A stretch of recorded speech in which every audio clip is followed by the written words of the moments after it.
Hello, my friends, and welcome to this. Well, whatever this is, really, whatever this is. This was supposed to be, a rant video about Atalanta loss and the fact that we might actually not get into the Champions League, but it really doesn't matter because we are actually seriously. This is such a mess. The Super League, the timing, the format, who is involved, who isn't involved. We'll talk about this today. I have with me one guest today. I was supposed to have six, but apparently five of them couldn't make it. So only one, and he'll be coming on shortly. His name is Jordan, by the way, great guy. So before we start up with the whole thing, my friends, smash a like on this video, subscribe to the channel, of course. But how much we would do this? Because right now, I feel a bit disgusted. I feel a bit disappointed. I feel angry, and not because, not because everybody else are mad about this, but because it hurts the history. It hurts the nostalgia. It hurts fans. It hurts us as fans because we want this. We want this football to be as it is. We want football to become something great for the next generation. But right now, it's all about the money, and we know this. It's been so for quite some time, especially since the financial fair play kicked in, and that stuff still is in progress. It isn't working, because the PSG and the Manchester City are still very much active on the transfer market with their money and muscles and all that. But at least Manchester City are now into the Super League, which is called this new tournament, which is basically a private tournament, it seems, because it's not UEFA and FIFA are totally against it, because this is basically their direct competition to the Champions League. But the thing that pisses me off the most is the Agnelli thing, because Agnelli was supposed to be, first of all, all for the history because he is part of the Agnelli family, but now he becomes someone who creates a new future for football, but a future which is motivated by greed, motivated by money. And make no mistake. UEFA are no saints in this, because we've seen the racism stuff, and they've been very passive. Those stupid things like these small campaigns. Nobody cares about those small campaigns. They just do it every March or April or June, and then there is just no follow-up. And then, of course, the Qatar World Cup in 2022. First of all, it's a disgrace to the humanity as a race. People have been dying trying to make this happen, and it's all because of the money. So let's not make no mistake. UEFA are no saints in all this. And my reaction to the whole thing is, I want to see more. I want to see what's happening. I want to see more of the ramifications, the consequences. I want to see something that comes good out of it, because I just don't see it right now. Honestly, if you look at those 12 teams, let's just break this down for you. All right, let me just find the actual statement. So Manchester City, Liverpool, Manchester United, Real Madrid, Juventus, Merda, Barcelona, Chelsea, Atletico, Arsenal, and AC Milan, Tottenham, of all clubs, are competing, are as founding clubs, so to speak. And sorry, but if you are gonna play those guys week in and week out, it becomes very, very boring maybe after 1 or 2 seasons. And why? And we don't even have to compete in the domestic league in order to play in this competition because we will be in there automatically. So we can end up on the 10th, 11th place in Serie A. It won't matter because we will still be competing in the Super League. And the competition is what it is all about. The football. That's all it's all about. You start off, Football Manager, for example. You start off with a non-league football and then just build yourself up, becoming bigger and bigger and bigger, all the way to, for example, Serie A. And then you are qualified because of the merit, because you deserve to be qualified to the Champions League, to the Europa League, to the nonsense that they're calling Conference League, I think, Conference Cup or something. That will be coming on with the UEFA, of course, shortly. So because you deserve it, you will be there. But Milan, Arsenal, Atletico Madrid, Chelsea, Barcelona, Merda, Juve, Liverpool, Manchester City, Manchester United, Real Madrid, and the glorious Tottenham Hotspur, who won nothing in ages, are in there by default. By default. Now, let me explain this. Explain this to me, how this is fair. Why isn't, for example, Atalanta in it? Well, because they are too small of a club, I guess. Because they haven't lost that much money during the COVID. And to secure the money for these huge clubs, this is the solution. Question is, though, what are we going to do as fans about this? And before we go on further, I just want to say hi to everybody in the chat. Thank you so much for joining. This is a strange day for football, indeed. And I see already there is some discussion going, which is completely fine. I want you guys to be active, and not only in this chat right here. I want you guys to be active on social media, everywhere. Say your opinion, and if you are for the Super League, let me know and why. Because I really want to see something. I want to see objectively to this whole thing. Because right now, I just don't see it. I don't see what is good about this. The fact that we are going to play week in and week out against Arsenal, Atletico Madrid, Manchester United.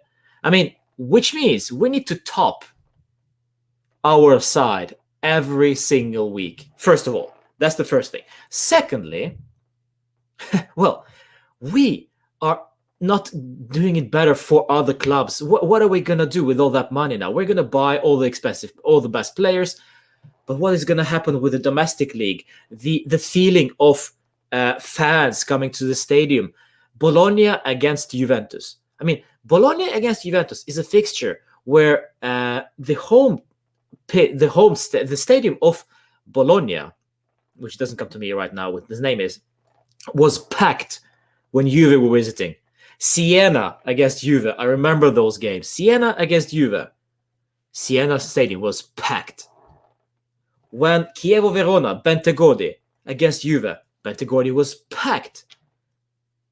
And right now, if we're just going and looking for the meeting today, the latest news today, let me just break it down for you guys.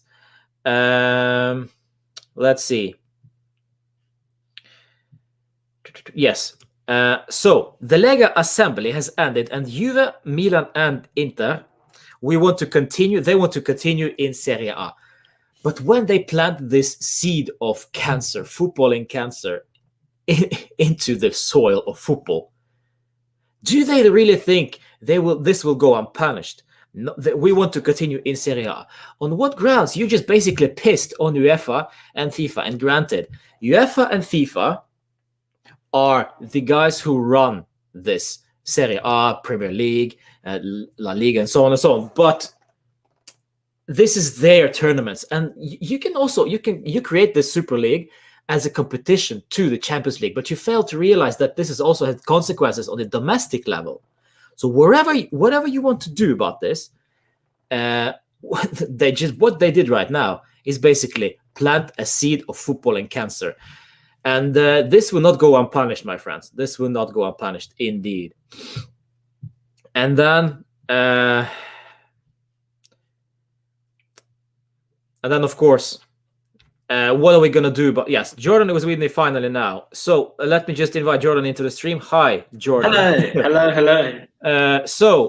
I've been ranting on about this nonsense for about 10 minutes now. Your turn. And before I let you in, let's start off with a video of Andrea Agnelli defending this. First and foremost, we have to put the fan at the center of our thinking going forward, because the current system most likely is not delivering for the modern fan. Research shows that many traditional assumptions about fans need to change. If we look at research, we can say a third of fans globally follow at least 2 clubs, and that is very different from just a few years ago. 10% of the fans follow players, not clubs. 2/3 follow football more for a modern fear, the fear of missing out, FOMO, or just because they like big events.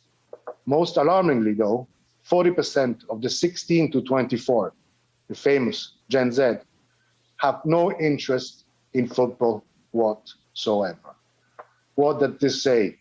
Most likely, there are too many games that are simply uncompetitive. In this, I mean at both a domestic level and at international level. Fans cannot be taken for granted, and we have to deliver the best possible competition for them, or we risk of losing them. And that's why I welcome the conversations that we as ECA have had for the development of the game, both on and off the pitch. Yeah. So, Jordan,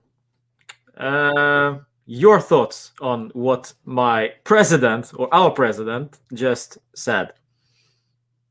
I just don't understand the whole concept of it. He's saying it's for the fans. Oh, it's very low. Could you please bump up the volume on your microphone? Hello. There we go. Better. Yeah, I don't know. It's not for the fans. It can't be for the fans, because if you just go on Twitter this morning, Still too low. Sorry. So I just don't understand how it can be for the fans, because it surely, if you just look on Twitter, you can clearly see that there is probably 90% of people from all around the world that are disagreeing with this. It genuinely doesn't make it's a money making thing, yes, of course, but I don't see how this is going to help the fans whatsoever. I don't understand. But let's. I mean, the thing is that I know, Jordan, you've played football yourself, so you know the pyramid setup with football. You know, you start off with a non-league, and then when you get better, you go to, well, for example, let's go all the way to the Premier League, and then when you are good enough as a team, you get qualified to the Champions League, for example, or Europa League, or, well, for example, this Conference Cup nonsense that they are talking about. This will probably not be the case now. Well, there isn't any option for progression, because if you come first, you come first. If you come second, you might as well have come 16th. There's nothing to look forward to. Yeah, fair enough. Okay, you win it. You're technically the winner of this whole European Super League, which is great. But if you've come second, third, or fourth, you might as well just come last. There's nothing else to look forward to. For instance, with the league, you've got the chances of Champions League spot or Europa League spot, where this just seems to me, it feels like, do you remember the Intercontinental Cup, whatever it was that we did? That's what it feels like. It feels like it's just going to be a pointless cup league scenario with no sort of intention of winning it. Like, if Arsenal, let's just say Arsenal go ahead and finish top, no one's going to care, because it's just boring. Yeah, indeed. And all the money talk, of course. Make no mistake, as I said before you came on, Jordan, UEFA are no saints in this. They are also money grabbing SOBs, and they love their money. So what they are worried about now, of course, is that they actually have the competition now for the Champions League, and the money from this huge clubs. By the way, I do not get why Tottenham is into this setup. By the way, but that's interesting. It's they just basically take the money away from UEFA, and that's why they are pissed. And also, the racism issue. They have been very quiet. Well, they haven't been quiet. There have been a lot of say no to racism and stuff, but not in this degree to meetings and ramifications, consequences, pointing fingers. This is the new level. They are scared now. Yeah, and I think as well, if you're as a player's perspective, let's say, for instance, you're playing for Atalanta, who obviously aren't going to be in there. They're not going to want to come to this European Super League because there's nothing to win. Like, I don't understand how the transfer market's going to work in this situation. Yeah, that's also a good point. Yeah, because it's just going to be a case of everyone's just going to end up dying in it because no one's going to want to go anywhere else and no one's going to want to come into it because there's nothing for you. Yeah, you follow the NBA as well. Do you see some parallels to the NBA drafting system? I see it more towards the Champions League, the way the Champions League set up now, that the way they want to do it for 2024, I think 25. That's very NBA-esque. The way they've tried to do sort of two sort of divisions, one East, one West. That's obviously what you do in the NBA, and I think they're trying to do something similar to that. But I wouldn't really say it's much the same as what the European Super League is. But again, it's stupid. It's so stupid. And plus, what I've heard today, apparently they're thinking of kicking out Madrid. Who else? Barcelona, someone else, and whoever by this Friday. Yeah. And if that's the case, PSG have won the Champions League, not because they've won it, but they've won it because of default. And I just think that's just going to ruin everything. And obviously, I've noticed a couple of players themselves aren't happy with it, and the Herrera being one of them. Although he's obviously talking about the money situation, and he's gone to a money-orientated club. Qatar-oriented club. As well. Exactly. Mm-hmm. So I was trying to look at the positives from it, and I genuinely can't find anything that is good. Like, I wrote on Twitter this morning about what is the point in it, and people were going on about like Amazon and Disney Plus and all this is going to be sort of streaming it. Yeah, but I don't want to watch streamed football. I have my fair experience of it as it is anyway. It's not even going to be like a proper broadcast where, like, for instance, Sky Sports, you can watch the big teams, or even like Sky Italia, for instance, and stuff. It's kind of draining looking on Twitter this morning and today just to really think what everyone else's opinions is on it. If you look at from a player's perspective, for example, we've been talking about Locatelli, Gosens, as Anish says in the chat right there. We'll highlight this comment. So Locatelli and Gosens, we can forget about them. If we play in ESL, European Super League, these talents will not join any ESL club. They want to play for national side too. So basically what he means is that the good old can do no wrong Mr. Ceferin, the president of UEFA, basically said that if you are playing in the Super League, you will not be playing for your national side. If you are, again, as a player playing for these big clubs, are you reconsidering playing for them just because you will not be able to play for your nation? I would. If I was Locatelli, for instance, right now, and I know Juve are calling for me, but I know they're about to go in the Super League, I'd be like, nah, I'm all right.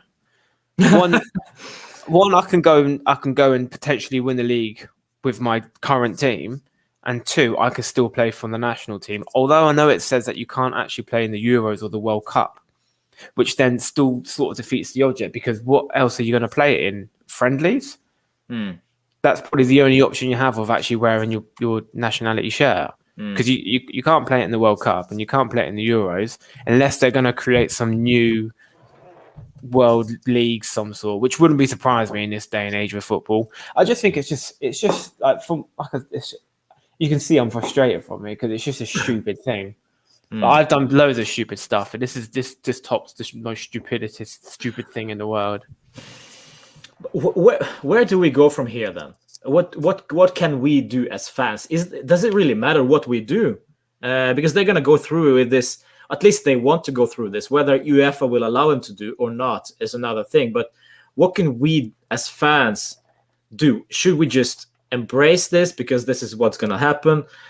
Should we not go to the stadiums to watch our team play? How do you think is gonna happen? What do you think is gonna happen?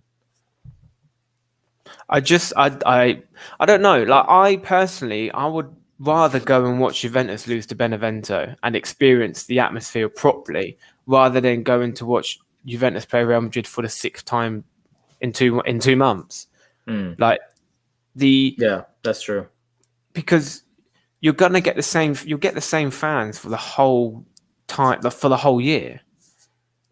So, for instance, if you're going to play against Barcelona, you know what to experience. Where if you go to play, for instance, Torino in a derby, it's going to be a lot more better atmosphere than watching Barcelona, who we've already played 4 times already. And I just think I don't understand how the league's going to work out and everything like that. But as a fan myself, I've now lost interest in traveling to Turin to watch Juventus. There we go. One of many. Yeah. Yeah, indeed. There's a question for MJ there. Do you really think players care that much about national teams where they play for free and not chase the massive salaries in ESL? But the problem is now you've been granted between 2 million and 300 million to go into the ESL. People are going to ask for higher wages, and if not, they'll leave. I don't know. Like, if you don't want to play for your national side, I don't know. What do you reckon? Like, what's your thoughts? Like, for me, obviously every kid's dream is to play for your national team. Yeah. The thing with that is that what drives you? You know, this is one of the examples. For example, Oscar. Remember Oscar who played for Chelsea? Yeah. He went to China. Graziano Pelle went to China, and both, I think, both stated the same thing, that when you're basically an active player for from you are 18 until you are 35, if you're lucky, and that's it. You have half of the life left after you are 35, 36, and what you're going to do once you retire. So when you get the opportunity to earn this kind of money, you take it. Yeah, you go to China, you earn that money. As greedy as it sounds, this is the reality. It's when you get the opportunity to earn billions and billions, you do that. And of course, there are many examples of players who invest that money to local communities. Like, for example, I know many. I think Didier Drogba owns some stuff in Africa. The same goes for Kanu, who played for Arsenal previously. He also is very active in his home country. So those money that they receive, the money can be used for good. But when you get the opportunity to receive the kind of money, it's very hard to say no. And speaking about national side, it's all about the desire. So if you want to represent Italy, for example, if I'm Locatelli, I want to represent Italy, I will be, of course, gutted to not be able to do so since I'm playing for Juve. But at the end of the day, money talks, I guess. Yeah, and it's the thing is as well. Obviously, listening to you, then I can put money on the fact that Chiellini will probably sort out a new contract. Ronaldo will probably look for an extension. Buffon will probably ask for another extension, and that's because they know that Juventus have got the money to do it now. If this ESL goes ahead, they will have the money to do it. and they'll think to themselves, well, why not? Mm. I've got nothing to lose. I've got another year in me. I'll ask for a bit more money. And it's not like they can't say, oh no, because we don't have enough, because they've just been granted 200 million. Minimum. I mean, that's minimum, apparently. The pandemic has shown, this is a statement from the Super League, the pandemic has shown that a strategic vision and a sustainable commercial approach are required to enhance value and support for the benefit of the entire European football pyramid. Now, this is BS, because this comes at the worst point in time, right in the pandemic, and they are trying to, basically what they're trying to do is to save their own skin, and the loss of all that money, all the revenue they got. And of course, for us, it's just, I mean, seriously, it's just because of Cristiano, we thought we're going to be better than we are, but we're not. Far from it. Well, that's true. We are fourth. We're freaking fourth. We're risking not even winning the Scudetto. Now, when did we win the Scudetto? We're not winning to the Champions League next season. If there is a Champions League for us next season at all. But you know, we invested heavily into success, and now, of course, we didn't know that the COVID was going to come, and now it comes, and it bite us in the ass, and that's why I nearly was so.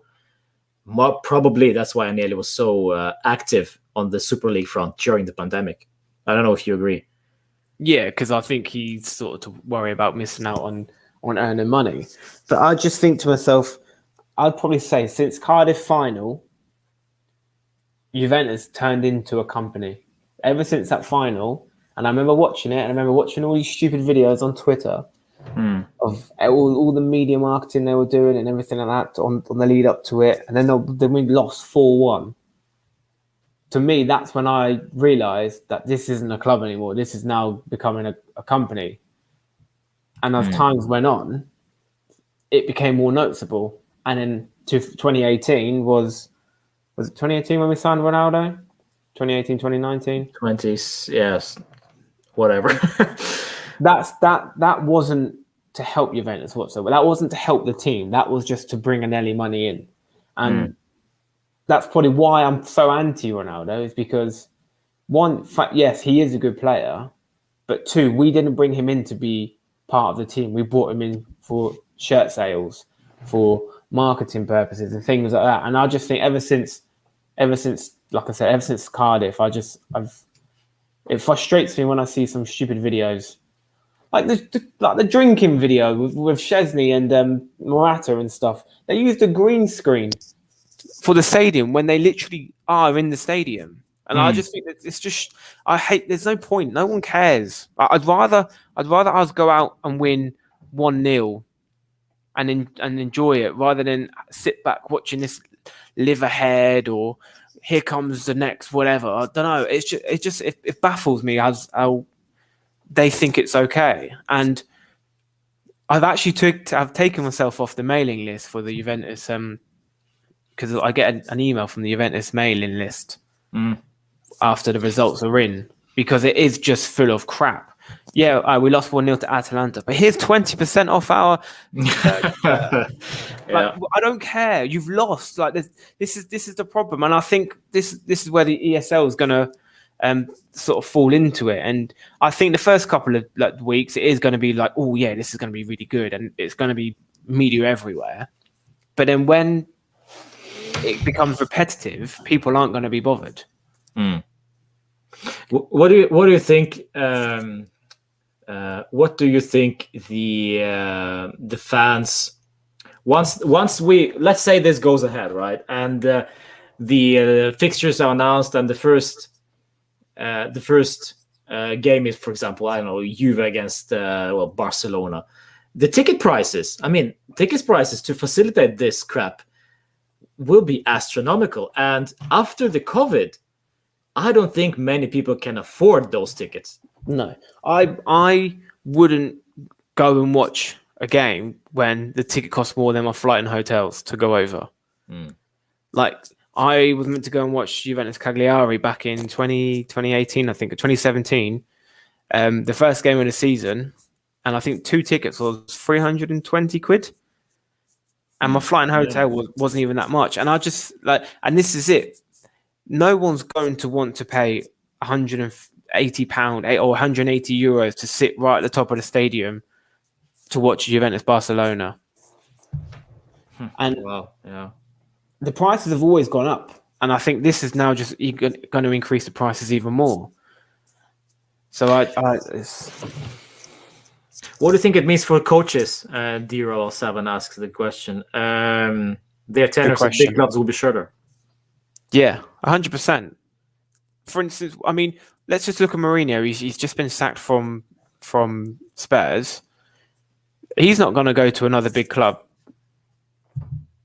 No, who would have him? I don't even think my Sunday League team would have him, to be fair. But this is it. Like, I feel like this European Super League is prison. Like once you go in there, you're not coming out. That's how it feels. Like you gamble on it and you try and make it well, or you go in there and that's your career over basically, and then you're stuck with the team. And like for instance, the young lads who, let's just say for instance Demiral, who wants let's say he goes to another team. That's some nice prison. But like, do you know what I mean? Like how's it work in the case of, for instance, if Demiral was to leave and then he went to let's say he went back to Sassuolo, would he then still be allowed to play for the Turkish national team or what? How does it work on that sense? Yeah, but he can be out on loan for a shorter period of time, and then they can play for. Well, that's also a thing. Would you be if you are Sassuolo, if you want to sell a player to you, would you even consider doing that, because you're basically helping out other teams, an elite club who is not in the same system and are greedy, and the player himself, would he want to go? Yeah. Well, you'd end up losing players instead of actually gaining some, because players would be happy to leave, but no one would want to come back. And that's another thing. I've just looking at Jacobo's message. He has got a point, and this is what I picked up on. I spoke to someone, I think it was a Man City fan. He was saying that he's based in India, so his times to watch this would be 3:00 in the morning. What I don't get is, why are they doing it on a weekday? Considering they're meant to be kicked out of the league to go into this European Super League, what's the problem with playing them on the weekends? And then big match every week, yeah. Yeah, and then obviously this would benefit the Americans, for instance, because they could do a more suitable time rather than, for instance, 2:00 in the morning. Like, I know there's a couple of Juve fans that stay up till like stupid o'clock every week to watch it, which that's fair enough, because that's the time of the league. But I don't understand why and it's mostly on the weekend. I don't know why it's now become a midweek thing. Well, there are a lot of people who disagree and agree with the fact that this is a good thing, a bad thing. With the Super League arriving, maybe, we don't know. The fact is that we are playing against these big clubs every single week. Will take away the excitement of the action. I can't wait to face Barca. Kind of feeling, you know. It's we're sitting here and we're just looking forward to the game against Manchester City, because it's been a while since we played them. But then when you played them for the third or fourth time the same season, it becomes repetitive, becomes boring. For example, I don't know. I don't watch Premier League that much, so I don't know. But when you have the League Cup, you have the FA Cup, and you have the Premier League. And the ties, especially when you get to the quarterfinals, to the semifinals of those knockout rounds of the FA Cup and the League Cup, is Well, basically, this the same clubs, the big clubs. So Chelsea against Liverpool in the Premier League. 3 days later, they play in the FA Cup, and then they play. I don't know. Then the Champions League, perhaps even sometimes. So they're gonna face each other 4 times. And I remember when I followed Premier League a while ago. The third time when Chelsea is playing against Liverpool, I was like, it's getting boring. It's just the same. It's the different format. It's the different competition, but still the same 2 teams. And with this thing, it's basically the same competition as well. It's just the 2 teams again, again, and again. And of course, it's not going to be only 2 teams, but it will become very repetitive.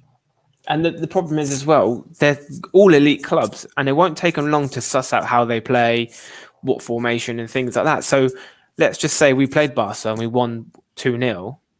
The next time we play them, Barca will know how we play, and they'll defend that. So you would expect a boring 0-0 win, a 0-0 draw, because tactically they've adapted to how we play. Where, for instance, in the Champions League, Porto, I'll be honest, I had no idea how they were going to play. I thought it was going to be a walkover, and then they come out all guns blazing at us, and I was like, "Whoa, what's going on here?" And that's the excitement. That's what, like, we were 2-1 down, and I was like, right, I can't wait for the second leg now, because it's going to be a good one. And well, it was a very dramatic ending, to be fair, but that's what I like about playing different teams that have no sort of in the same bubble as Juventus. And I think this will become very repetitive, the European Super League. Very, very repetitive. There are, by the way, guys, thank you for all your chat. There's insane chatter going on in the discussion, so it's very nice. Please do continue that, and remember smashing that like button, of course.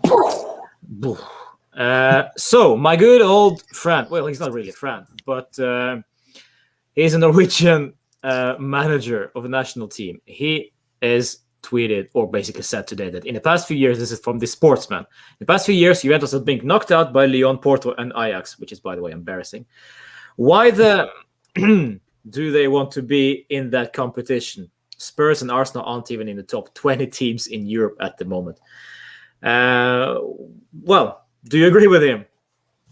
This is it. We've lost to Lyon, Porto, and Ajax, teams that you wouldn't think we would lose to. Like, that's the excitement about the Champions League. It's anyone's ball, it's anyone's game. But with the European Super League, like I said, it won't be long until teams are sussed out and they know how to play. For instance, I've got a game on Sunday. I'm playing the team I played 2 weeks ago, so we know how they work, and we know what to prepare for. But I just don't really agree with Spurs and Arsenal being in there. Apparently, but why do you think they are in there? It's money, isn't it? That's the thing. You think about, like, imagine if Leeds were in there. No one knows who Leeds are, but they're a quality side, and they've come up from the championship last year, and I think they're actually in front of Spurs and Arsenal in the table. So realistically, they should be classed as.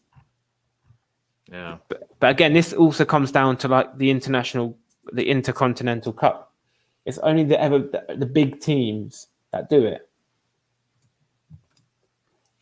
It's hard for players, for coaches, and most importantly for the youth system, for the super clubs, who will never give youth a chance in their quest for success.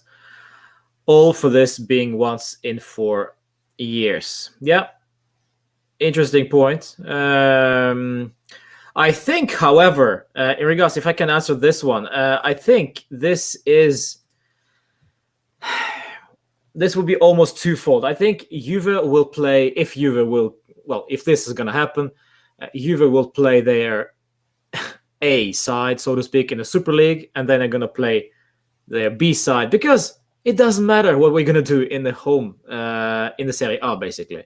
So we're going to play the Fagiolis. You finally get to see Fagioli play, huh? Frabottas, freaking Pinzoli will get maybe 2-3 games. finally we get to see them, but only in Serie A. You will not see them in Super League because that's where the money is, and that's where the real excitement is going to be. So that's why the Dybalas, the Moratas, the Rabios, and whatever, Delict will be playing there. So yeah, if you are wanting to see Felix Correa, well, be prepared. He will play in Serie A if Juve are included in Serie A. But then that's the thing. How do you do it? Do you do a Juve A and a Juve B? Yeah. Would they be class? Or do you know? You know what's going to happen? Agnelli's going to sort out a new team, and they're going to be called Juventud or something like that. And they're going to be the new Juventus, and they're going to play out the Cotinasa, and it's just going to be a case of all the young ones from Juventus B and under 23 that will be playing for them. Which I don't know why they can't do that. I don't understand. Like I watched a video the other day on YouTube of it was Juventus under 17s, I think, against Ajax.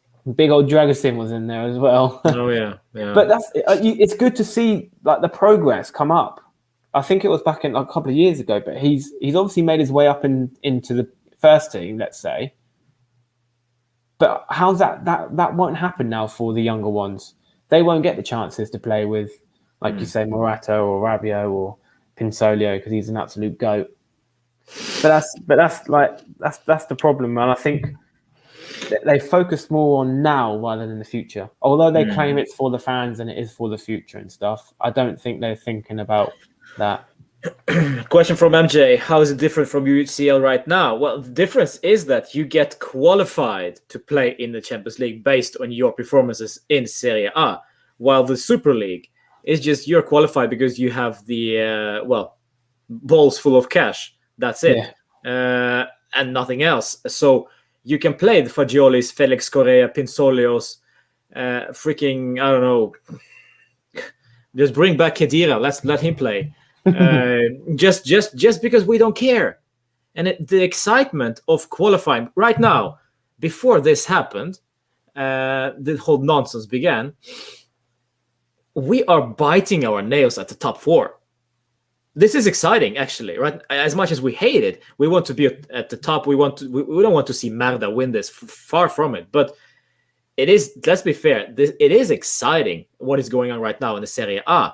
In terms of the competition Serie A before the Super League announced, right? If this Super League is reality, I don't care whether we finish 4th or 5th.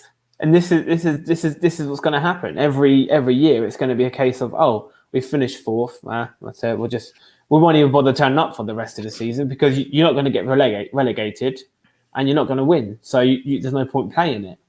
So I don't understand how that's going to work. And like you said, with the Champions League, you have to qualify.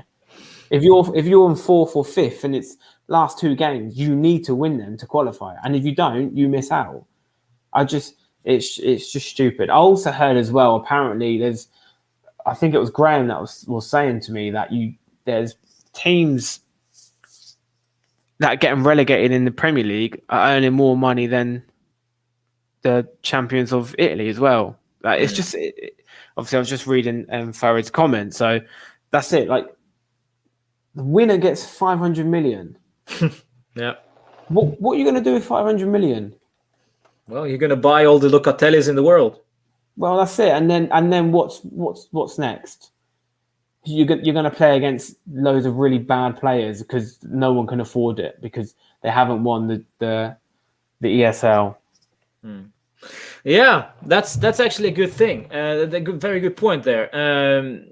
What happens once we get all this money? Because I can't remember. I can remember us giving to charity, stopping racism with all the money that we apparently are getting from Cristiano merchandise, because all people are talking about revenue with him. But where is it? I don't see that revenue. We're losing money. We freaking need to 100 million before the 30th of June, apparently. So with this 500, let's say we win this Super League. Whoever wins the Super League, what are they going to do with 500 million? Right? They're gonna buy the Locatellis, the Mbappes. And what's next? They're going to win it next season again. Okay. What's next after that? And it'll be so not exciting at all with those 12 clubs competing and getting bigger and bigger and bigger. And I think if you're not winning the ESL, you will still get A decent amount of money. A decent amount of money, yeah. Yeah. It just feels like a bit like FIFA Football Manager when you go all guns blazing, you buy everyone, and then you sell everyone, and then you buy them again, and next thing you know, you're in debt because you've decided to try and buy Verratti for 150 million, and he's due to retire. I love this comment from Azijon. Thank you for the super chat. Why Ronaldo didn't travel to Atalanta? Because he knew this was going to happen, and he didn't care. It's funny you say that because I remember watching the Instagram video and Ronaldo wasn't in it, and I thought to myself, why is he not in it? Everyone was commenting saying, "Where's Ronaldo? Where's Ronaldo?" And then a couple of days later, Ronaldo's not going to be playing due to an injury, and I was just like, something's going on here." So do you think he's actually injured? I don't know, because he's back in training today. Yes, looking sharp as always. Yeah, and a bit weird as well. He just looks too muscly for his body. Like he's just. I don't think he has zero. Like he has zero fat on him. Yeah, 7% they say. 7%. Yeah, I've got like 7% on my face. Yes, I see that. Okay, so the question: what's wrong with Juve qualified automatically? Mainly, Juve put most points for European ranking. For Italian, and we can have 4 teams, and now we can miss UCL because of one bad season. Well, that's the point. That's the excitement. Yeah, I don't know. I don't know if you agree. Yeah, do you know how much stick I will get if Juventus don't qualify? All my friends will laugh at me, and this is it. Like, if we as a big club like us don't qualify, it will look bad on us. But in the other hand, I am excited that we've got competition for once in 9 years. We've finally got a bit of competition. Yeah, and it's not just one club; it's 3 clubs. Well, it's funny you say it. It's funny you say it because Mr. Agnelli said so during this this promotion of the Super League because he said that there is not so much competitive games in Serie A or everywhere else. Basically, it's just it's not competitive enough. It's always the same teams that are winning the championships, but it's not true. We lost to Benevento. We lost to Benevento. We Twice. lost to Fiorentina. Yeah, well, I think we drew to Benevento first one. But Leicester, for example. Yeah, Leicester won the Premier League. Well, isn't that amazing? I mean, isn't that exciting? And they were in Champions League next season. Isn't that exciting for Leicester? This is like a Cinderella story. It's almost like playing a Football Manager, but actually alive. You're basically taking your small club all the way to the Champions League. This will not happen with this one. No. Realistically, it will, but it won't be through hard battling. It'll be a case because four of the big clubs have disappeared to another world. Basically, that's what it's going to feel like. But that's it. Like you said, Leicester winning the league was incredible. No one expected it. That's what. And then for him to say it's not competitive, I think this is probably, I don't know how, I'm not very good with stats, but this is probably our worst season since 2012. Our win ratio is horrendous. And even when we had Maurizio Sarri in charge, it wasn't this bad. Yeah, that's true. Yeah, even though, of course, this is also perfect timing for a super chat from Azijon there. That's why Agnelli hired Pirlo as a coach. He knew ESL was coming, so he didn't basically bother with the quality coach. That's the thing. Considering he's actually in charge of it, he's obviously got this planned out. And he just said to Pirlo, do you know what? Go and see what you can do. Yeah. And he's probably not bothered. But what I don't get is, will this not cause some sort of controversy between Nedved and everyone else that's in charge? Or do you reckon they're on it as well? I don't know. It's tough. But I don't think so. I don't think they are that gullible. But the timing of it all is very strange as well. It's just in the middle of the night on a Sunday. just right after we got battered by Atalanta, and of course other clubs as well are announcing it, and it's just the timing of it all in the middle of the season, and the consequences of this also is that, as you said previously, Manchester City, Real Madrid, Chelsea are going to be excluded from the semi-finals of the Champions League. They are this close, and Merda as well. Merda, for the first time in forever, they're finally going to win the Scudetto, and now they're risking of not winning it. I just don't get the timing. I don't understand either, because if I was a Chelsea manager, or I don't know what his name. What's his name? Brahimovic, the one that's in charge of Chelsea. Abramovich.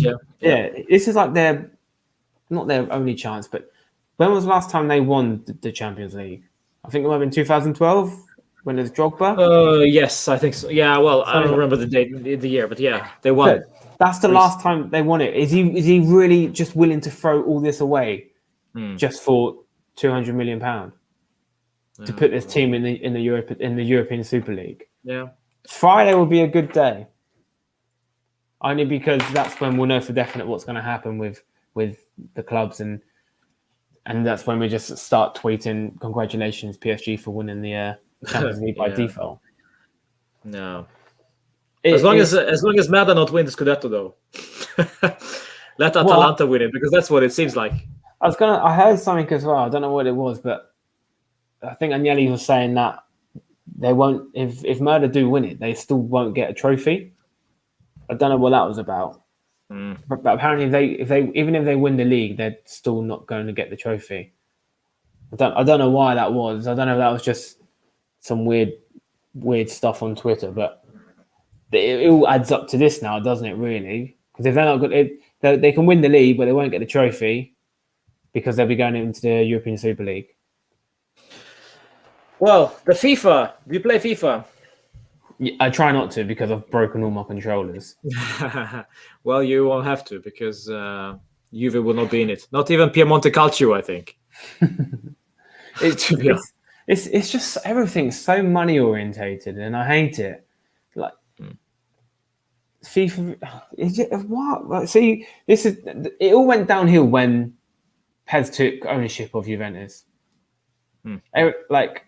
It's everything now. It just seems to be a battle between each other.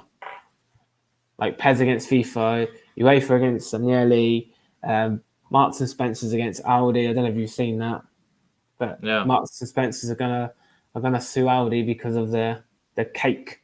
It's just petty stuff, man. Like, this is what I'm saying. Like, when I was going on about the whole media situation, it's just got out of hand, and everything now is just brands, companies, marketing, blah blah blah. There's not really much football involved. Yeah, indeed, and and there goes the passion as well for the whole thing. Let's see what Ander Herrera is saying here. I fell in love with popular football. This is his tweet earlier today. Player for PSG, by the way. Just saying.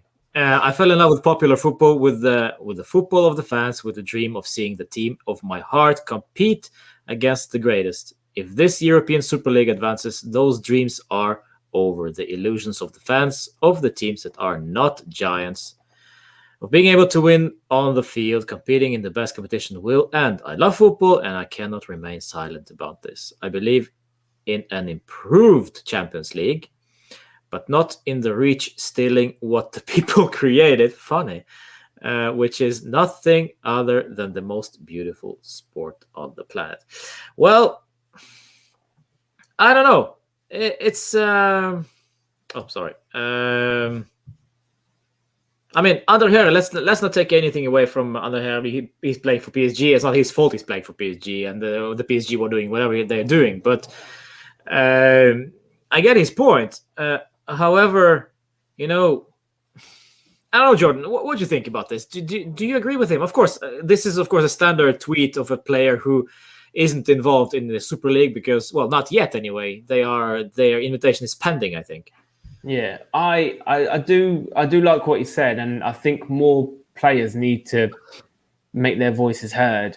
I think it's hard as a footballer. You don't want to see this happen. But like you said earlier, money talks. And if your team are going to go in there, you're going to earn more money. You just keep hush and just get on with it. If anything comes out of this and PSG do go in and he then leaves PSG, I'd put my hands up and say, fair play, you had a valid point. But if I see him next year playing against Barcelona in the ESL, then again, is this just like a marketing strategy to get more people talking about him, the PSG, the ESL, and everything like that? That's how you got to think of it. It's completely out of context today, right? I was listening to Jake Paul's podcast he did with his brother in regards to the Ben Askren fight. And he was saying he makes himself out to be this bad guy because he wants everyone to talk about him. And if people talk about him, then they want him to lose against Ben Askren, which he didn't. People then buy it on the hope that Jake Paul will lose. And I think this is what's going to happen with this now is football players are going to get involved, hopefully for the right reason, which is to express their opinion in the right manner, rather than players saying stuff to get them talking about the club, to then get them talking about the ESL, to get them more people involved.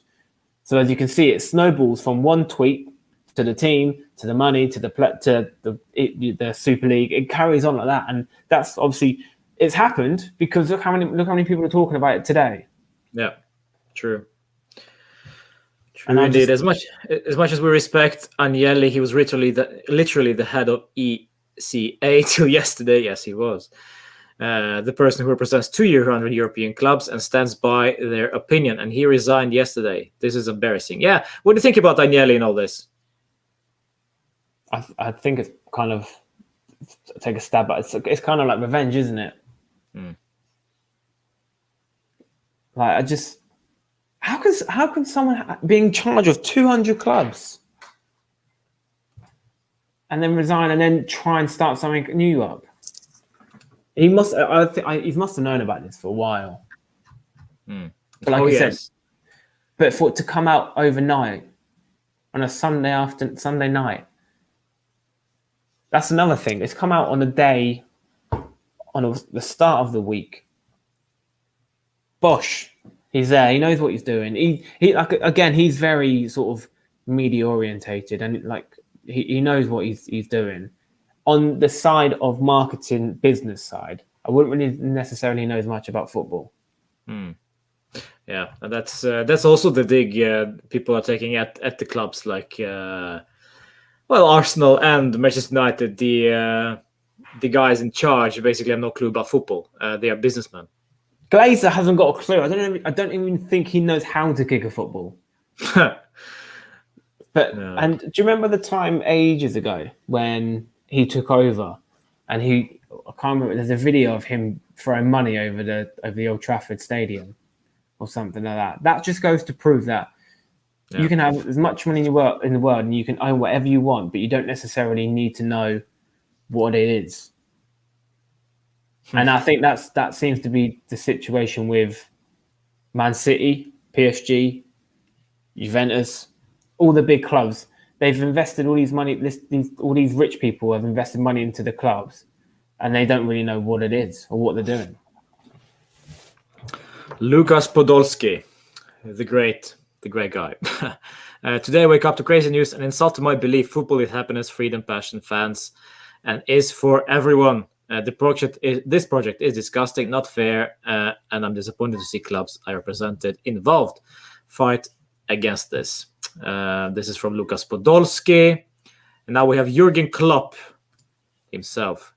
For the clubs, it's about money, but what do you think it is about for UEFA and FIFA? They want more games and more money. That is that's something I wanted to touch a little bit on because we previously said this. UEFA are no saints in all this, and the UEFA competition, which they released earlier, I think it's today actually or yesterday, also increasing in amount of games.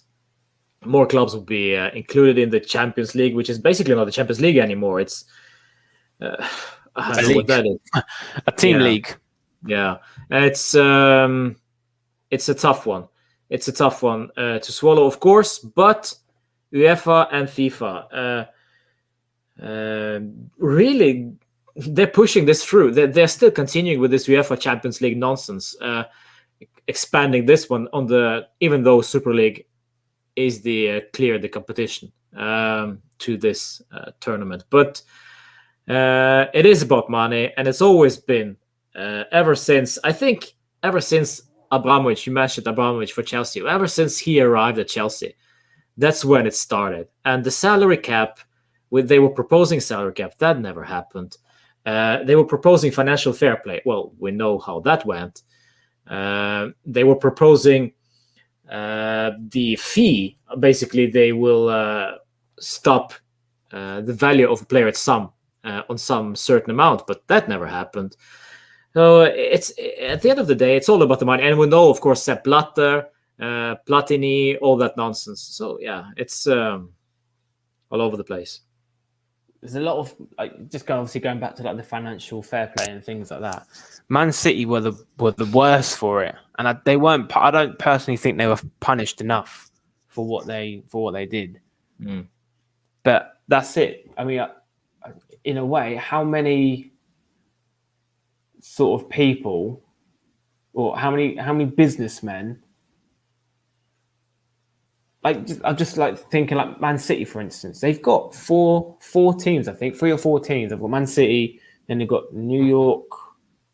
It's not the Red Bulls. No, what are they called? New York City.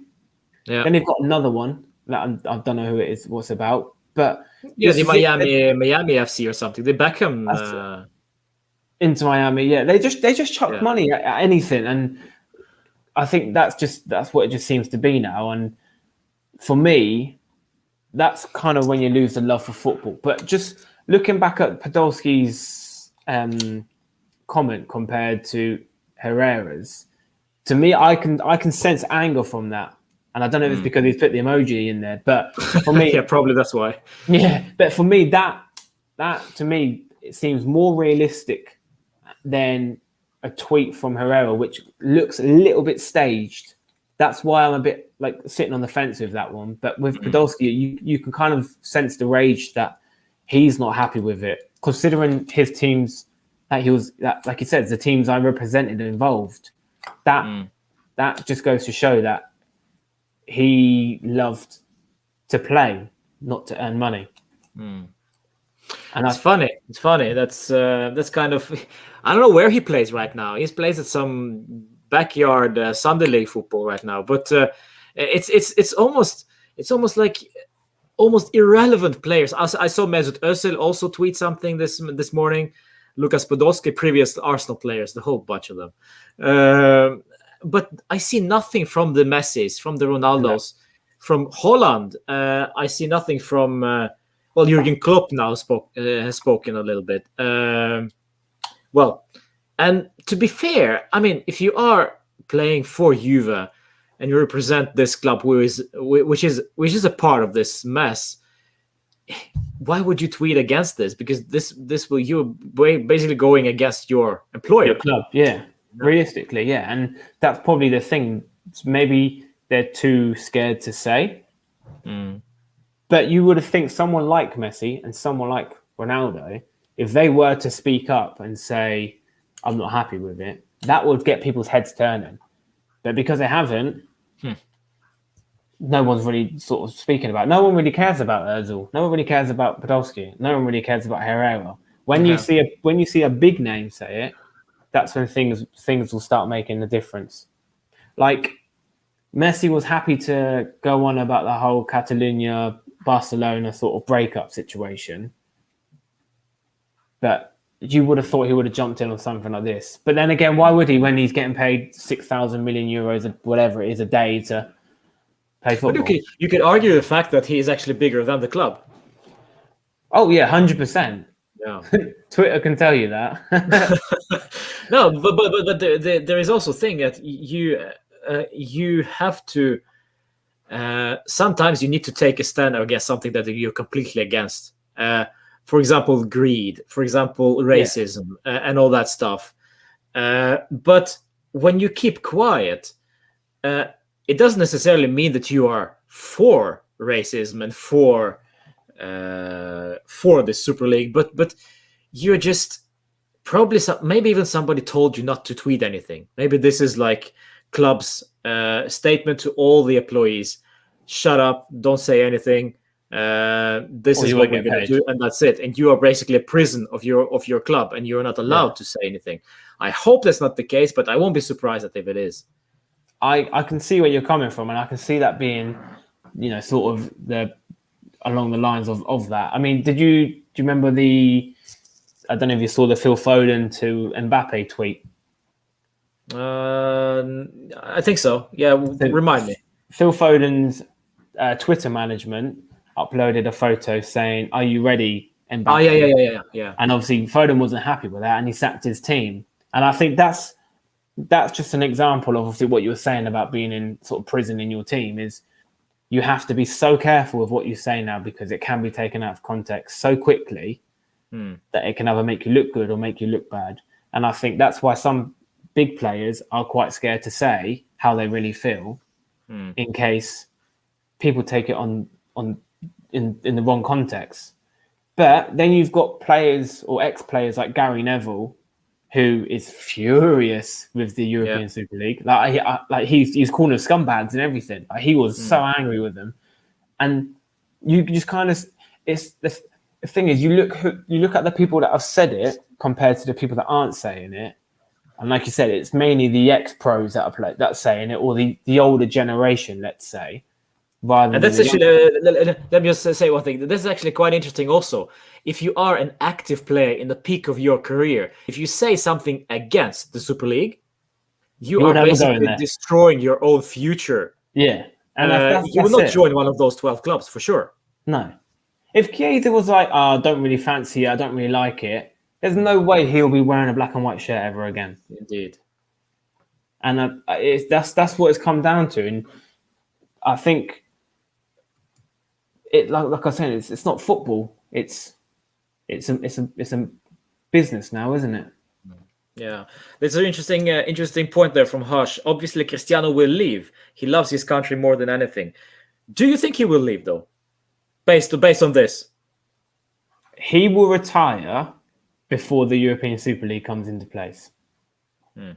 I reckon he'll retire in regards to national before this European Super League comes into place.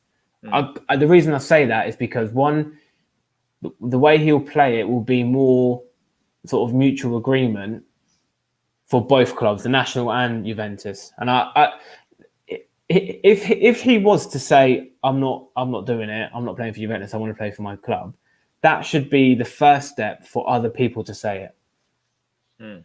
And if he can lead by example, you'll see many other teams, players drop out, and then this whole thing will be scrapped.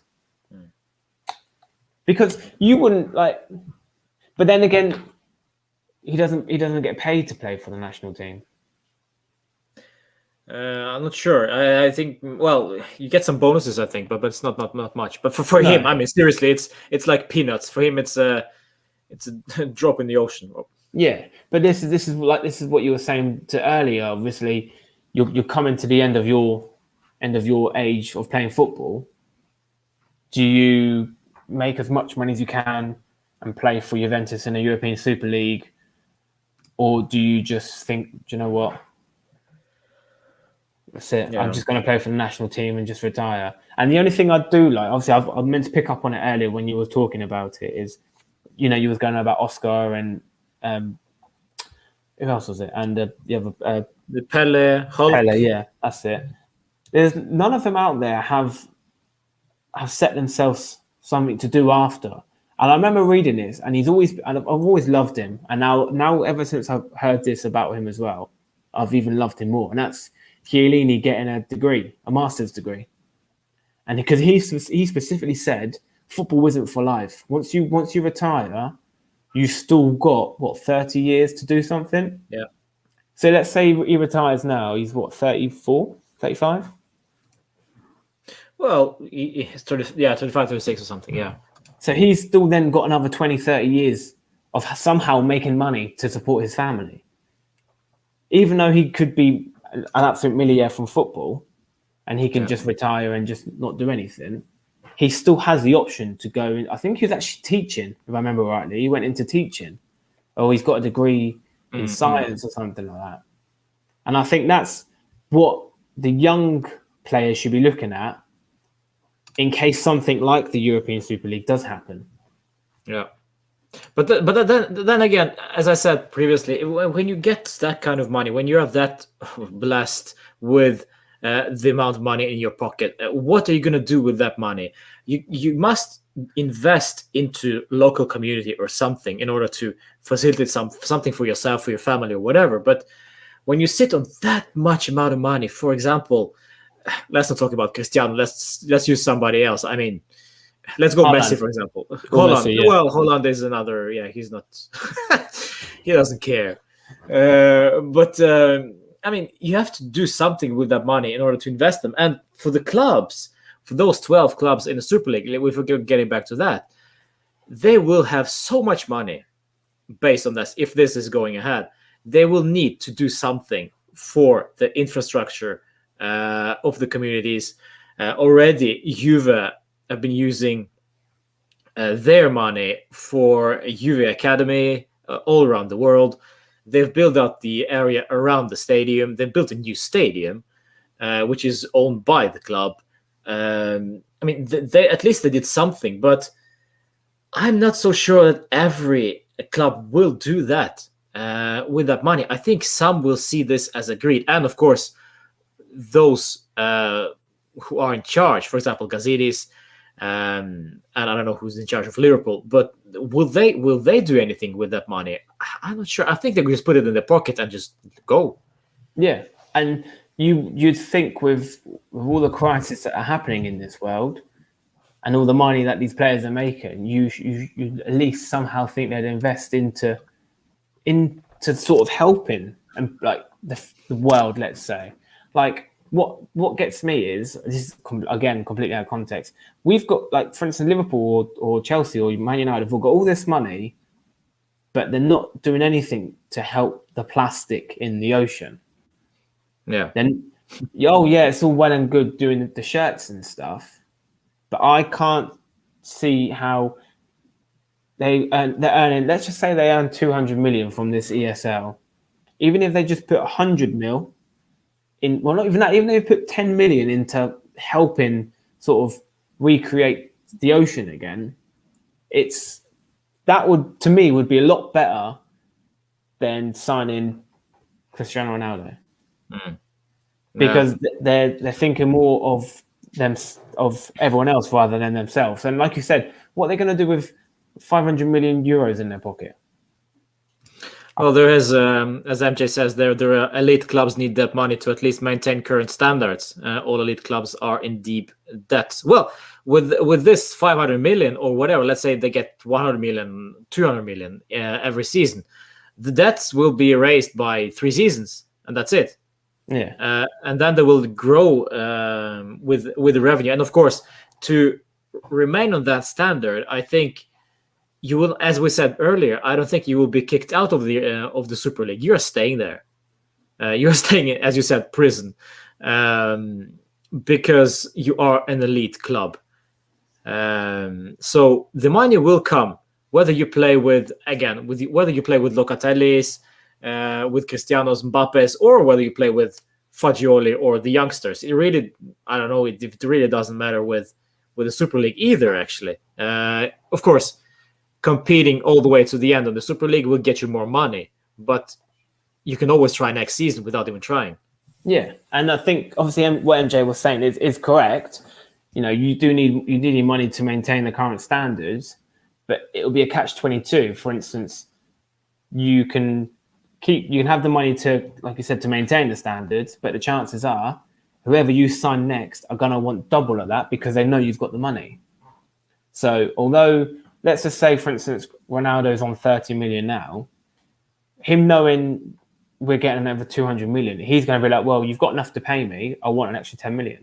And then he'll see that, and then Ronaldo, Dybala will be like, well, hang on, if he's getting that, I want that. So you're just going to go around in circles with it. And I think that's one of the problems is. Well, we never Players talked will- about this actually with the wages until Cristiano arrived. When Cristiano Ronaldo arrived and bagged the 30 million a year, that's when everybody started to look at each other like, okay, so he wants 30. Well, I want at least half of that. And then Yeah. Donnarumma now suddenly wants 12 million because Mino Raiola says so. Because Ronaldo earns 30. So Cristiano Ronaldo set a new standard of wages in Serie A, which is, well, expected because he is one of the greatest players on earth ever. But also, it is the pressure to other clubs and other players to give more money to the players, and increasing the cost. The wage cost is the biggest cost ever, and all the companies. Wage cost is what they're looking at the first, and the wage cost will increase. And increase because people are unfortunately greedy. Well, that's it. And I think another thing was when Ramsey came in. Yeah. On paper, he was on more money than Dybala. Yeah. But they obviously didn't take into consideration that he was on a free and things like that. And then that's now why Dybala has asked for more money, and he wants a new contract. And this is just what will be the main situation if the ESL goes ahead is it will just be more, like I said before, money orientated. And I like that guy just said a minute ago about the Ronaldo thing. He could potentially go and play for whoever he wants and still play with Portugal, and like you said, make history and break a new record, and then that's him done. I mean, he's sorted for life. He's got about 16 hotels and 24 restaurants and 74 perfumes and aftershave, so he's all right. But this if this was the case and Cristiano Ronaldo was to leave, like I said, this will be this first step in changing. And like the whole, no one ever spoke about the wages until Ronaldo came. Trendsetter, yes, I get that, and influencer in a sense as well. And I think that's why if he says something about this, that's when. Because if do you think he would say something about this? It's hard to say. He's probably had a chat with his team about it. Because let's just say you're Agnelli right now, right? And you just seen Ronaldo tweet saying, I think this is really wrong. I don't agree with it. Blah blah blah. What would you then do? Well, that's the thing. Cristiano got Agnelli by the balls. Oh yeah, and that's it. And that's like if you're not going to turn around to Ronaldo and say, "Fuck off." Sorry, swearing. Well, if you are saying this to Cristiano, well, what's going to happen then? Where would he go? That's the thing. Nobody will pay him 30 million a season right now anyway, especially in this unstable market. So it kind of shoots both guys at the same time. I mean, if Cristiano shows up at Agnelli's office and say, "Listen, I don't agree with this BS. Can we please don't do this?" And Agnelli just, you know what, piss off. Yeah. It's not your problem. You're playing for me at least for one more season, and if you want to leave. Find yourself a new team. But you're under contract, one more year. Piss off. That's it. And they'll just be like, fine. I'll play, but I don't need to prove myself anymore. and then he's gonna go. Well, look at the team playing without me. Look how crap they are. Couldn't even beat Atalanta. Freaking Benevento were winning against us. Up yours, Agnelli. Yeah, exactly. And that's the thing. That's why I think not that he needs to make a say, but that's when it becomes quite sort of dangerous territory if he does say something. Yeah, indeed. Many years of playing for what club? I'd see. I hate to say it harsh, but he's above the level of America. Oh yeah. Footballing wise, yes, but I mean, they are Qatar. I mean, the Middle East, not China, not anymore. US probably the only ones who can at least partially facilitate the wages. But if he arrives at MLS, I mean, this is retirement home. This is not at the level. He will score for fun. Yeah, and that's it. And I think he'll realise that, and he'll probably do what Zlatan did and try and come back to either the Premier League or the Serie A, because he realised how poor it is. Like, imagine banging goals from the halfway line on a volley. Yeah, You think this is terrible, and it will soon come back to another league. I wouldn't necessarily say it'd be the ESL if it was to happen. I think he would be happy to sort of go to a. I don't really know. He could potentially. I've heard rumors he might go back to Sporting. Yeah, Where that he could very well started. be finish off his career, probably. Yeah, maybe. Yeah, Yeah, and also with Cristiano it's a bit different. Also, I think I think he wants to play at the best possible level as well. So if he goes to MLS, I don't know. I don't know if that's big enough for him, as you said. So maybe he will stay, and maybe that's why he doesn't even bother. What can he do? He cannot leave. Nobody will want him, maybe apart from PSG. But then again, PSG are not in the Super League, so he might as well stay. Yeah, should he say something about this? And what consequences will there be if he says something? this is it. This is what I think he's been obviously going around with his management team to say, if he should say something or he shouldn't. Obviously, if Bayern Munich weren't to go in it, that could possibly be his next step, potentially, because obviously the rumours are they're not going to go in it, or Dortmund. Yeah. But again, wage demand is: are they going to want it? Are they going to pay for it? Yeah, There was someone else recently as well that I can't remember who it was, but they weren't be able to afford his wages. I don't know who it was now. I think it might have been Aguero or something like that. But it's one of those, isn't it? And it's just someone needs to say something to start panicking. Yeah. I remember I was reading one of the comments earlier. Someone said, "Is this Super League just to get sort of at UEFA and FIFA to get some sort of agreement to get better teams in and something like that?" I don't know who it was that said it, but maybe it is. Maybe it's just a threat because nothing's actually been set in stone as of yet. But obviously, I reckon they're reading the comments, seeing what people think, and then if people agree, they'll probably be like, "Do you know what? Let's just go ahead with it." If they don't, then they'll probably just scrap it off, or they'll come to some agreement where UEFA say no, but this is going to be the next thing. And to be fair, I don't know. This is where I was talking to AJ from Juve AJ earlier. I said he said, "What's your thoughts?" And I said, "I'm kind of sitting on the fence in a sense because if they can come to an agreement where, let's just say, the top 8 of the league, to give them something to fight for, do then go into the Champions League last 8. One, that will create revenue for the younger, the smaller teams. So let's say, for instance, Porto, Sporting go in, Aston Villa, and then they come up against the likes of Madrid, Barcelona, or Juventus, or anything like that. That will then create revenue for the smaller clubs. It will also make it very exciting for them, and it's something different for the ESL. So if they were to do like 8 and 8 and put them together to create the Champions League, then that's something I wouldn't mind because you're taking away the repetition of the ESL, but you're also gaining new teams in the Champions League. Whether they go on to win it, like for instance, if you win the final and it was against Madrid, that's fine. That's only happened because obviously the teams are superior. But who's to say that Leeds can't do, I don't know, Barcelona in a two-way leg? No. And I think money-wise, that will help both situation because media, broadcast, and everything like that, and then obviously the team revenue.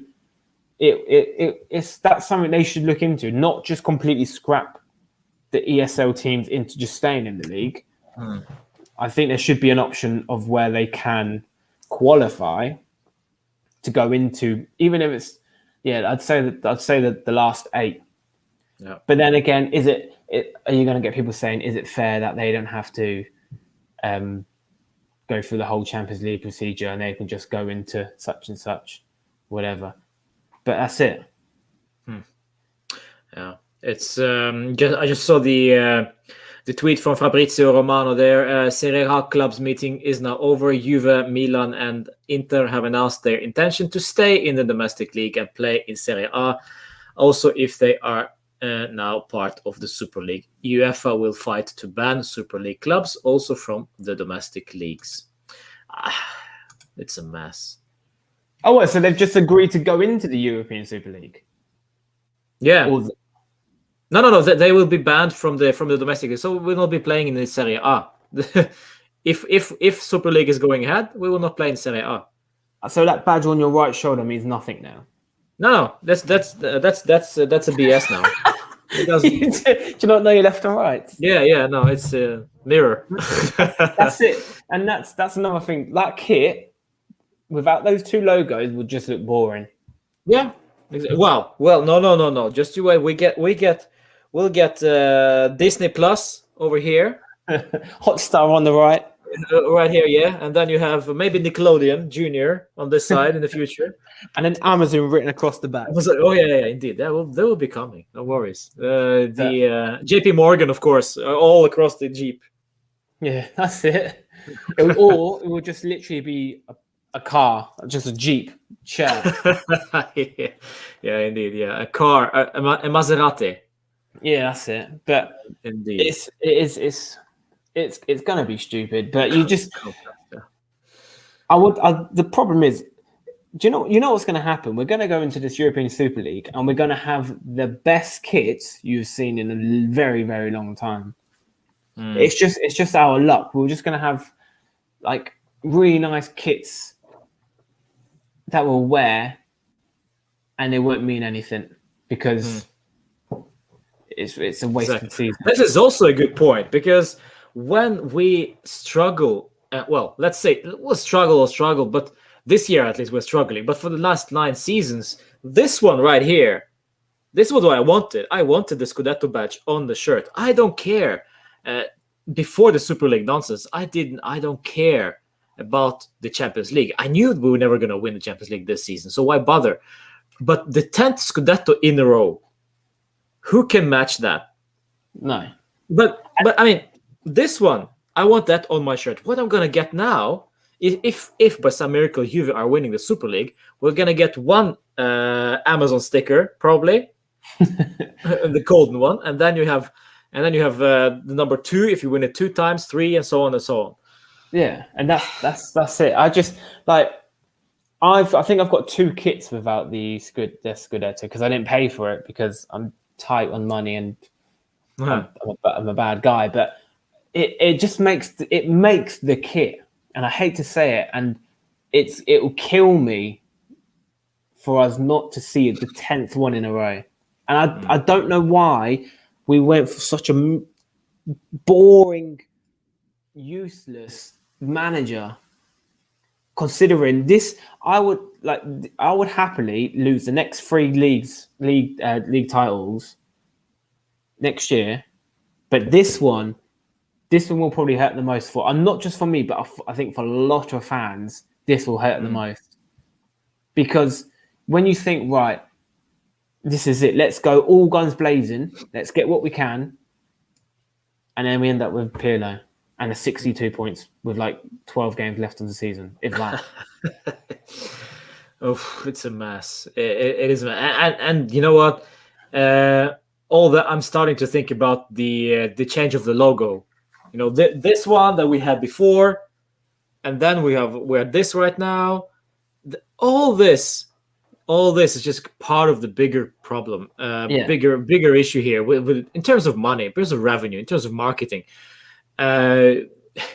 It's a whole process, and it all started with Agnelli, and he is interesting guy with all these turnarounds. But it's just for us, it's when we're heading into this unknown with the Super League. We're scared. We are freaking scared with this one, and he is a crazy guy. He changed basically the whole identity of the club has been dismantled.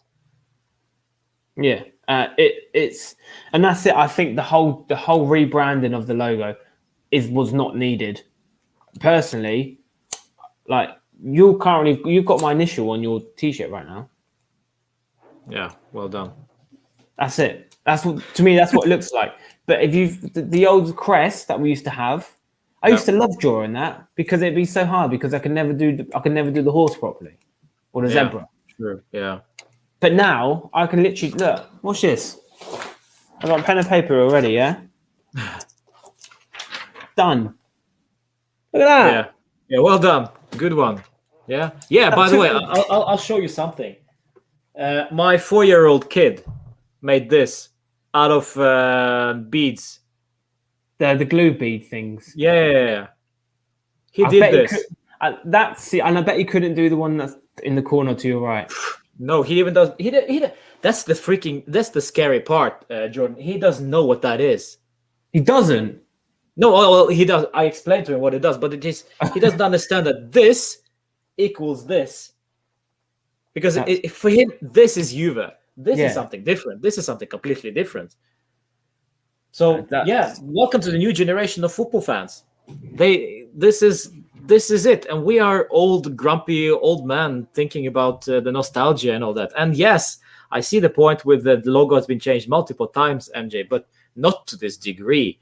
And Every time there's been a logo change, there's been something that still represents Juventus, whether it be the black and white stripes, or even just a yellow tint around the bottom of it, or just the tiny little crest that you see. Everything is related to it. If you look at a picture, you can see it all matches. But then when you get to this year's one, or the year before, when they first got the J, yeah. it doesn't make any sense. But do you like it now then? No. Well, me neither. But it's you know, And I do you don't know have a what? choice. I don't have a choice. No, and do you know what topped it for me was taking away the word Juventus. Yeah. That to me was enough to know that this is not a football team. This is a brand. This is a company. Yeah. We might as well just call ourselves Agnelli. Well, I mean, the introduction of this mess.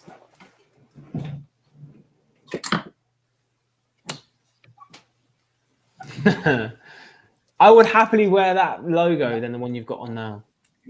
Yeah, but introduction of this mess only confirms me that we're in it for the money.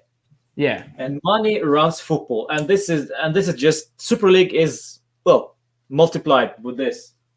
Okay, let's just take a quick minute to sort of recap how many different types of jerseys we've had this year.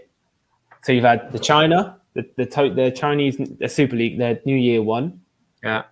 Then we've had Which will the cost you, booth. by the way, 300 euros or something. And my house. Then you've got the one that you've got behind you. I forgot the Pharrell Williams one, the Human for Race. The human race. Yeah. Then you've got the special Buffon one, which was just the third kit, the blue kit. Yeah. Then you've got the one that we had, which wasn't this year, it was the last year, but it was the old retro one with just the three stars. Yeah, that was the last season of Marquisio. So we've been. That's yeah. it. Yeah. Yeah. What else have we had? Bless your soul. We've had. I'm sure we've had another one. We had the one with the Arabic writing in the final. That's like, and they make it all like special editions, but I don't see the point in doing it. Like, well, money. You sell the market. You sell it. Yeah. That's why it's so.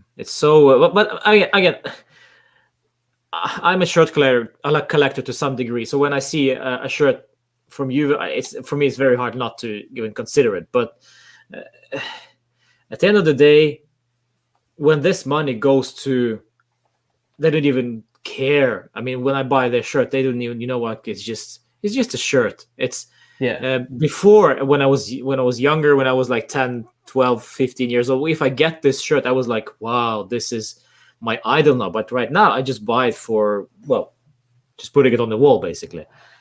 So it's the different, but and I think people now, a new generation of fans, also think this way, that they don't have any attachment to the players to the same degree as we had when we were kids. Myself, I grew up with Baggio, Del Piero. I mean, when I saw guys like, for example, Baggio play, I was like, I want to be that guy. I want to be like him.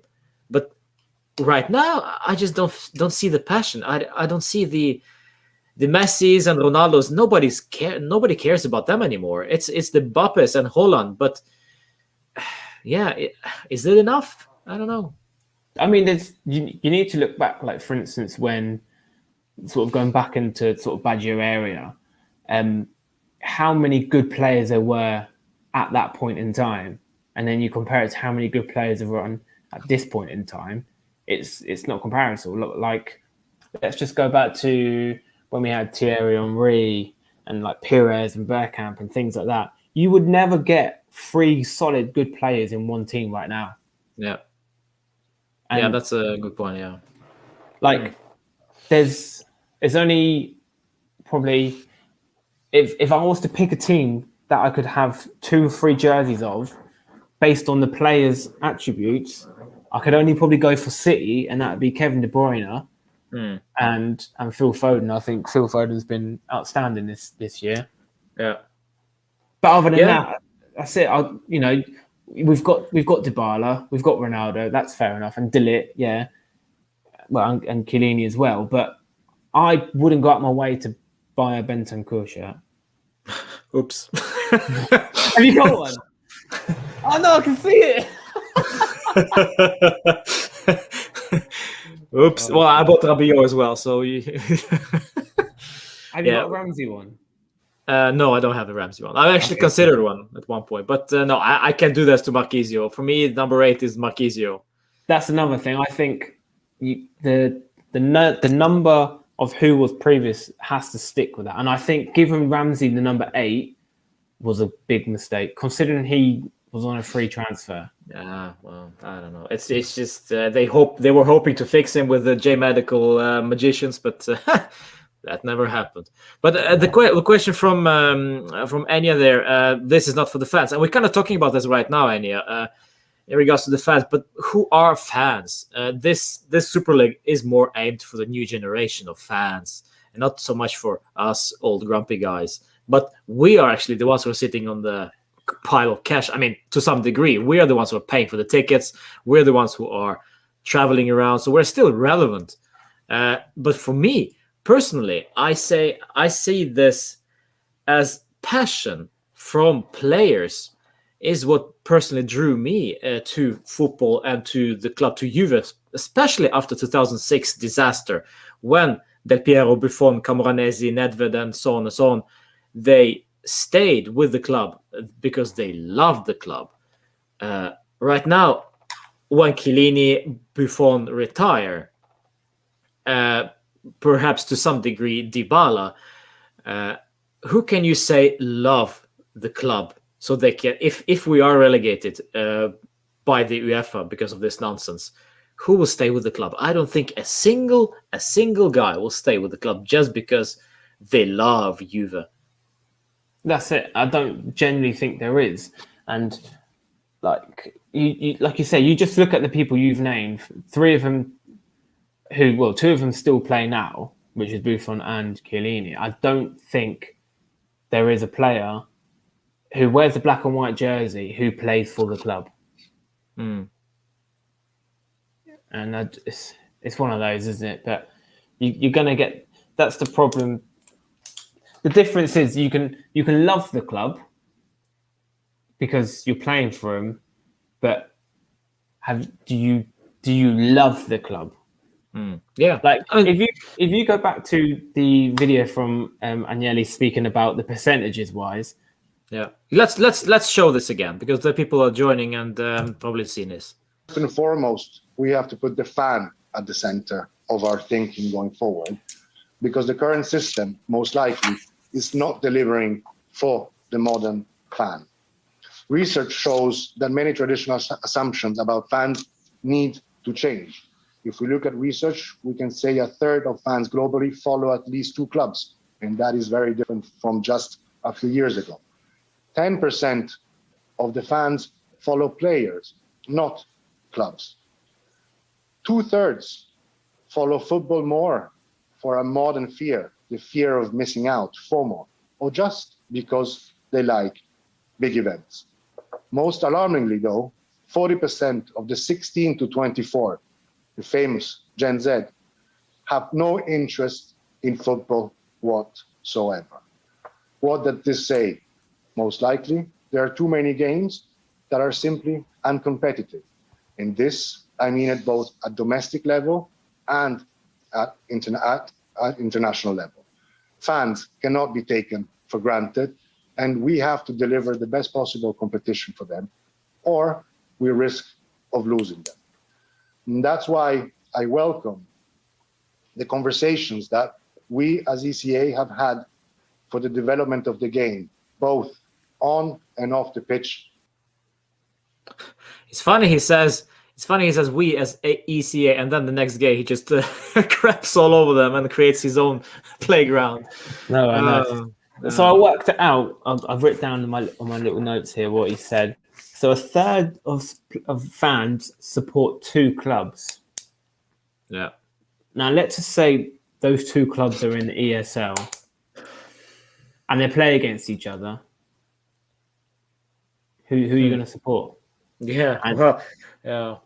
Well, I don't think he means necessarily 2 big clubs. Maybe he means that way, but let's say you're based in UK and you're supporting Juve, but you also support probably some other side in the Premier League, for example. Let's say it's Brighton, just from a random name. Let's go Brighton, and that's what he means, maybe, or maybe you support Liverpool and Juve. So yeah, let's go that way. So Liverpool and Juve face each other. Who do you support? Yeah, that's a good question. That's it. And then it says 10% of players, 10% of fans support the players, which is I think is fair enough. But I can't name you one big player from each of those 12 teams that go in who would bring in the money. Like Ronaldo, Messi. I don't know who else is in there. Man City. Who's Man City's bit? Yeah, apart from De Bruyne when he's not injured. Yeah, that's the thing. Also, if I said to you who's the face of Chelsea FC, what are you going to tell me?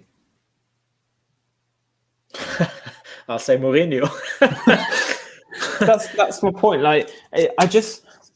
Well, Super League winners 2022. He is a Chelsea fan, I can see.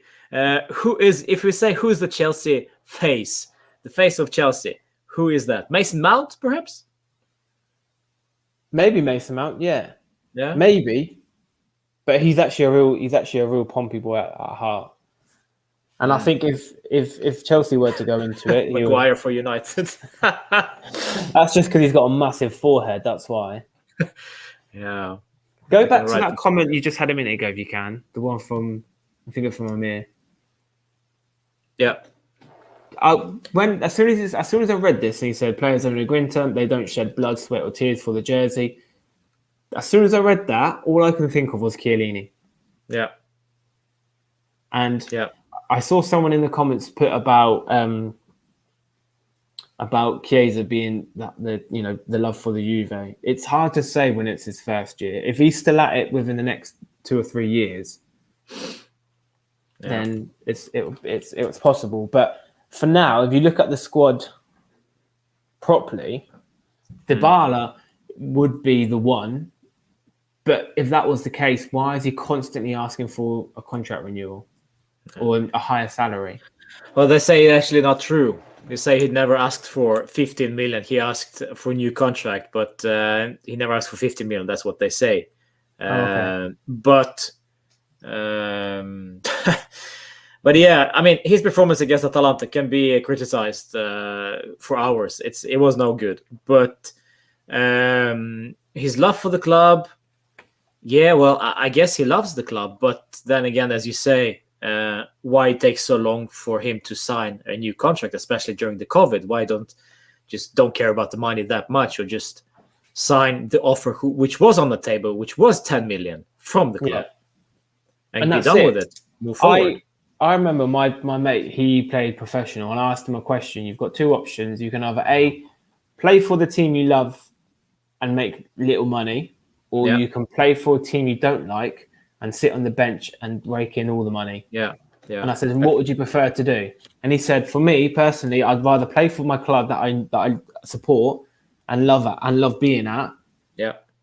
first of all, you're playing, which is something you won't be doing at the club that's paying you stupid money. Yeah. And B, you're playing for the badge, not just for the fun. Well, you And can make it even bigger. You can make it even to bigger discussion at the business. Where would you like to work? Would you like to work at the business where you can enjoy spending time during the day and not necessarily money motivated, but you enjoy the colleagues, you enjoy the atmosphere, you enjoy the tasks that are given to you. It's challenging, it's exciting. Or would you like to sit on your ass, be a telemarketer, and hate your life, but earn a lot of money? That's kind of like my situation now. Is I'm at my job because it pays the bills. I don't necessarily love it, but I'm at the job. And if I could potentially do something which involved something I enjoy doing and love doing, for instance, football or whatever, then I'd happily break away from that. Yeah. But I think it's hard for like you said, you can't measure the love for the team because it is their job at the end of the day.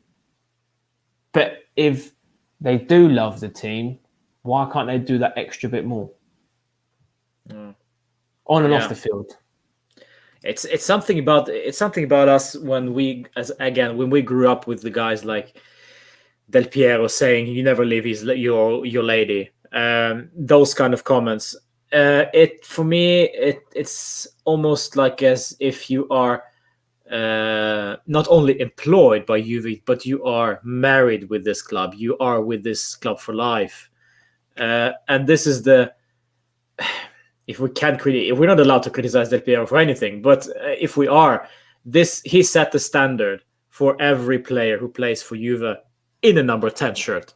Yeah, and then this goes back. This goes back to Dybala now. He was happy to take on the number 10. He wanted to be the number 10. He wanted to be the new prime example of what Juventus should be. But he does things that reflect that. I'm not going on about like the whole party situation that he had, but for instance, you think you would make more of an effort to be at the club, if that makes sense. Like Serie B. Yeah, if I guarantee you, right, if we got relegated to Serie B, there's probably about 4 people that would stay there, and Pinsoglio will be one of them. Yeah. Because he genuinely supports Juventus and he loves the club. And I think all the rest will be like, oh, no, I don't want to do that. Who were the 2? There was 3 players that stayed with Juventus when they dropped to Serie B. Can you name them? No pressure if you... Well, Camoranesi, Trezeguet, Del Piero, Buffon, Nedved. That's it, no? Yeah, but then you will never get those 5 people in a team in this generation. That would do that for the squad. No, that's exactly my point. That's exactly the problem with the Super League as well. This is more money driven than passion driven. And when you play for the club, club is a business and not something that is motivated by fans or fans will cheer you on to do well or whatever. It becomes more and more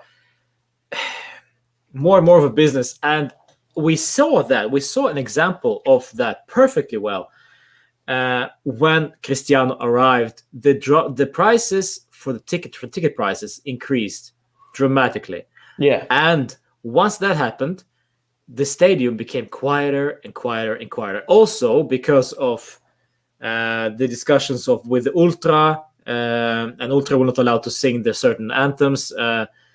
Because they got tickets for free, and there was mafia involved and all that. But that took away the passion in the stadium. Yeah, and then it became quieter and quieter. I've been to one Premier League game in my life, which was Tottenham against something. I don't remember. Tottenham against Swansea, and it was quiet. What a boring game that must have been. Yeah, it was actually quite boring, but it was quiet. White Hart Lane. It was quiet. And I also remember watching Manchester United, and not live, but on TV. And I remember people saying to me that, no, this is the Theatre of Dreams. This is such atmosphere. But I couldn't hear. It was silence. 70,000 people, silence. And you know why? Because of tourism, because of those who pay for those tickets are those who can afford it. And the true fan from Manchester cannot afford those tickets. That's it. And the problem is, if you watch back, I remember seeing a photo, and it was the two old people in the stands, and I can't remember what ground it was, and everyone else around him had their phones out like this. Yeah. Apart from the two old people who were cheering, that just goes to show that they were proper sort of heart to heart fans. And I think going back to this whole ESL, this is going to be a marketing thing, because going, like I said, about the whole intercontinental cup thing. Well done. That one. Every fan that was in that stadium was not from that country. Like, you had Asians, you had Indians, you had Americans. It was just a mixture of everything, and that's the reason they do those sort of friendly cups, is to bring the revenue in. And I think the ESL is going to be a massive part of that.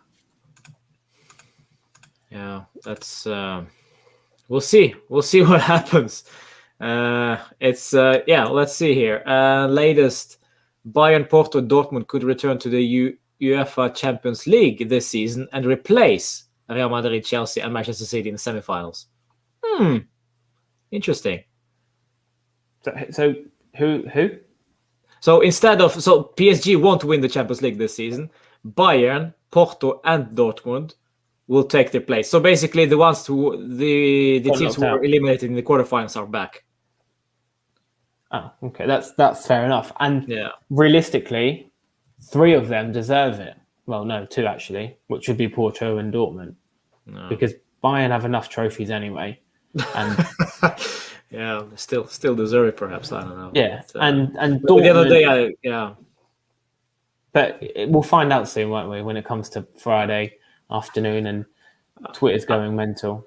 I'm excited for All or Nothing, Juve, and documentary. It's literally going to be like a crime drama series, isn't it? It's just going to be mental. You just don't know what's like. It'll be quite good to see the insides of what's happened, but I think it's more the outside, away from football, that's going to be the more dramatic scenes, like dropping points and losing important matches, and then this coming up, and then COVID and everything else. I think it'll be more revolved around that bit rather than the actual soccer side.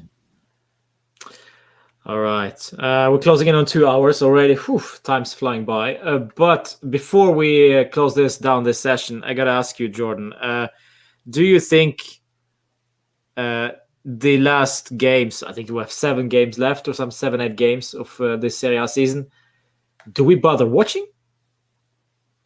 Watching what? Football? What, Juventus? Juve game. There's only one game that I really think is worth watching, and that's probably the Juve Inter one. Yeah, that's true. Yeah, and probably Atalanta, the Coppa Italia final, just because it's a final. Oh yeah, and that one, yeah, of course, because that, again, like I said, that's a final. That's probably going to be our last ever trophy in the Italian league. Yeah, make it worthwhile. And if it's anything to go by, like what happened yesterday, yesterday, I won't be very happy. No, but it might actually be This will be the all or nothing. This will be the all or nothing game. I bet you. Yeah. Well, please tell it to the guys who actually will play that game, because it really doesn't seem they care. No. Just before we finish off, I'm going to ask you one question. I've just switched it up. If you was in the training ground right now and you had the option to speak to one player, and you could tell him anything or ask him anything, what would it be and who? Who would it be and why? Oh, squeaky chair. Who? No. Let's see. You only got one, but you can only ask one person. Well, you're gonna be Dybala, and why haven't you signed the contract that was offered to you? Do you reckon that'd be it? That'd be the only question. You could ask him any question. Well, can I take a picture with you? I don't know.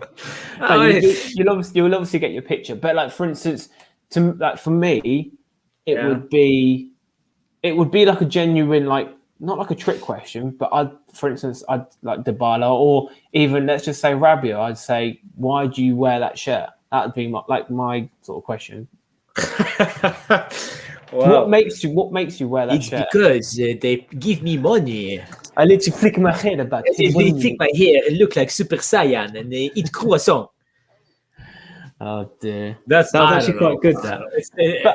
First of all, I'll probably pass out, and then I will wake up at J Medical next to Kedira and Ramses and I don't know, DeChiglios or whatever, and they'll be like, "Oh, what's up?" Just do my daily visit here, you know.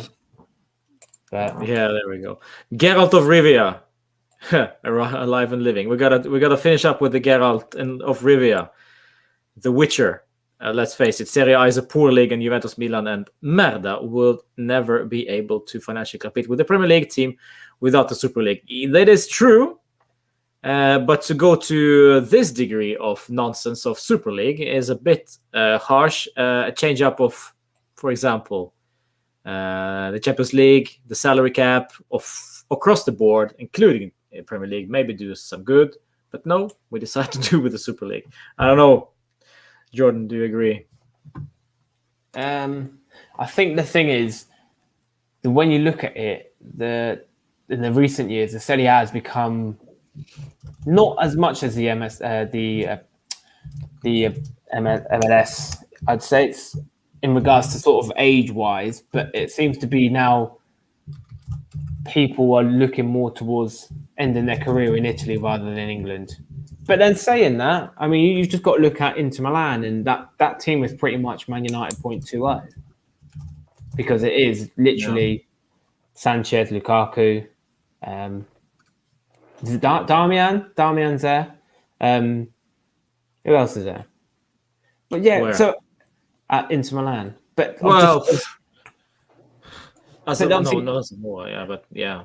financially, they can compete. Financially they can compete because you have got the likes of ex-Premier League players playing in the Serie A, whether it's Chris Smalling or Lukaku. They've all obviously made that decision to come to the Italian league, and that's for one purpose. So they can compete. Whether or not the Super League makes any difference or not, I don't know. But look at Brian. It's Brian.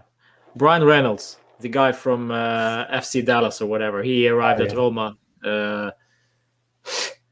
I mean, seriously, he thought he was going to play consistently for Juve or Roma, whatever. He basically played like 2-3 games or whatever. But the fact is that he's going to Roma.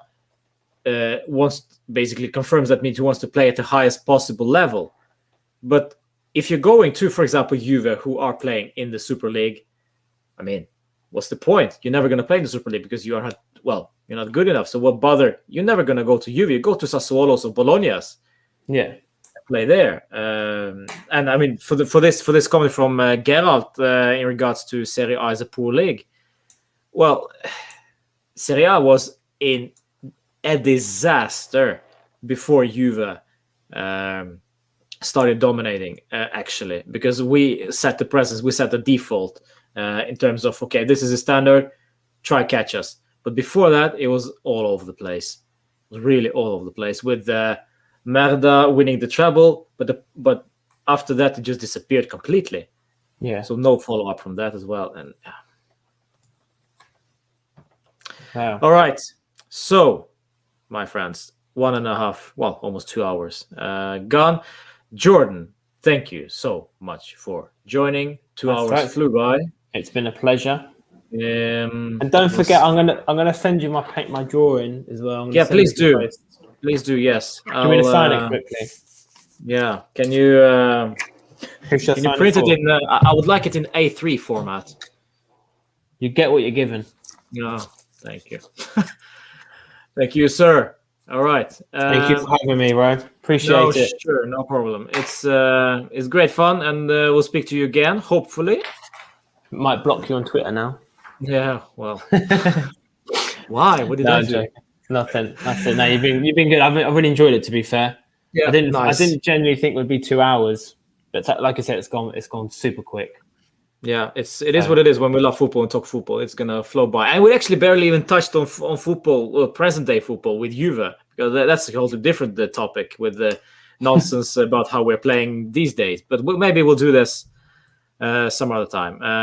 The Ryan says, "Thank you so much, Jordan, for sharing your thoughts on this difficult time." It almost sounds like we are Struggling in the midst of war, midlife world crisis. war. Yeah. But it is No, I though. appreciate It that. is. All right. Thank you so much for joining. Remember, subscribing to the channel, like this very video, and follow Jordan on Twitter. I don't know if, what's your Twitter at? J Simpson No, it's _ not. UK. Yeah, it is. Is it? Yeah, it is. Oh, you got the wrong Jordan on the show, haven't you? No. No, it's the one. Let's see if I can find it. J Simpson With a double N. _ UK. So this is my guest for this evening, Jordan. Great job. Thank you, Alejandro, all the way from, I can't remember, Alejandro. Are you from Guatemala or Costa Rica? Something crazy, Alejandro, but I love it. Thank you for joining. All right, guys, enjoy your night. See you on Wednesday for Parma against Juve. Whether we care about Super League or not, we're still going to play the game for the watch along and whatever. And of course, Friday, Juve therapy session with another guest. Maybe Jordan will pop on if he wants to, if he has nothing to do. All right, fino alla fine, I guess.